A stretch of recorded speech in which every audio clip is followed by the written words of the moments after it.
တရုတ်ဆောင်တောင်းကိုဖြူဖြူကျော်သိမ်းအနုပညာပရောချက်အငင်းပွားမှုတရုတ်ဆောင်တောင်းသည်ဖြူဖြူကျော်သိမ်းနှင့်ပတ်သက်သည့်ကိစ္စကိုလူမှုကွန်ရက်မှာပထမဆုံးအကြိမ်ထုတ်ဖော်ရှင်းလင်းခဲ့သည်တချင်းမတိုက်ပဲစတူဒီယိုဝင်ရန်စူးစမ်းသည်ဆိုသည့်ဆွဆွဲချက်ကိုပယ်ချကာဖြူဖြူကျော်သိမ်းဘက်မှအလုတ်တွင်ပုဂ္ဂိုလ်ရေးဆိုင်ရာများနိုင်နှင့်ချီဆွေးနွေးခြင်းအလုတ်ကိုတွင်မလေးစားသည့်စကားများပြောဆိုခြင်းများကြောင့်ဆက်လုပ်ရန်ခက်ခဲခဲ့ကြောင်းဆိုပါသည်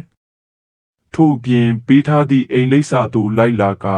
အိမ်နီးချင်းများထံလိုက်မေးမြန်းခြင်းလူမှုကွန်ရက်တွင်ပရိသတ်ထင်လွဲစေသည့်ယင်းနှီးလဲပတ်သည့် post များတင်ခြင်းများသည်မိပုဂ္ဂိုလ်ရေးနှင့်လုံခြုံရေးကိုပြင်းထန်စွာချိုးဖောက်ခြင်းဟုဆိုသည်နိုင်ငံတကာရှောက်ပွဲများတွင်အနောက်ရှက်ပေးမှုများကြောင့်ဘဝခဲ့ပြီးငွေကြေးကိစ္စများနှင့်ယင်းသည်လုံးဝမသက်ဆိုင်ကြောင်းထည့်သွင်းရှင်းလင်းထားသည်ဒါသည်ယင်း၏နောက်ဆုံးအကြိမ်ထုတ်ဖော်ဖြေရှင်းချက်ဖြစ်ကြောင်းလည်းရေးသားဖော်ပြထားပါသည်